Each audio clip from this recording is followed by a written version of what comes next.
When I was a little girl, my mom passed away in her sleep. My dad was so traumatized by her death, he turned to alcohol for comfort. He drank to the extent that his livers got damaged, so he passed away too. This was just 2 years after I lost my mom. After losing both parents at a very young age, I became a homeless orphan with nowhere to go. One day, I was visited by someone who introduced herself as my dad's distant relative. She came with her husband and kids to take me to the city where I would live with them. I was really happy that I have a place to call home and people to call family. When we got to their house, I discovered how wealthy they are. They have big house, fleets of cars. In my mind, I thought that God has finally blessed me, but that wasn't the case. My aunts automatically told me to their house help. But I didn't complain. At least it's better than living alone in the village mud house. The next morning after arriving at my auntie's house, got the beating of my life for not waking up early to cook, clean, and get the kids ready for school. After doing the house chores, I would still go and open my auntie's mini supermarket. This continued for years, and I didn't for once complain.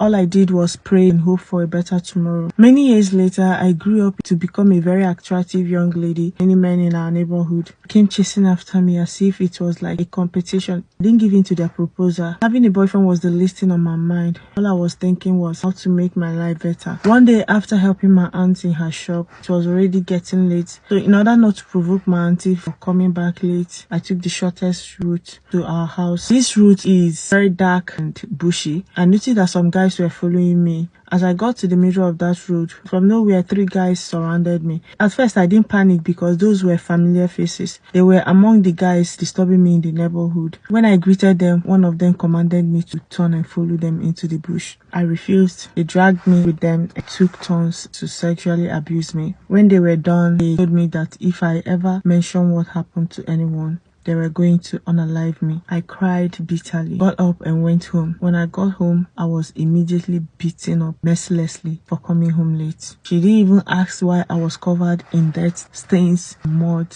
After that incident, it was as if I went back into my shell. I became silent and bitter. One day, I ran to a nearby river and cried, asking my parents why they brought me into this world only to abandon me to suffer. I cried and cried. All of a sudden, from nowhere, I saw this old woman. I'm sure she appeared because I didn't hear her walk to me. I greeted her and she called me my daughter. She gave me this powdered something and asked me to rub it on my face for 7 days. The 8th day, I would hear news about those boys who assaulted me. And from that day henceforth, anyone who approaches me with bad intention, be it a man or a woman, that I shall watch and see what happens to them. I took the substance. Before I could say thank you, she vanished. I ran back home without turning back. For the next 7 days, I did exactly as I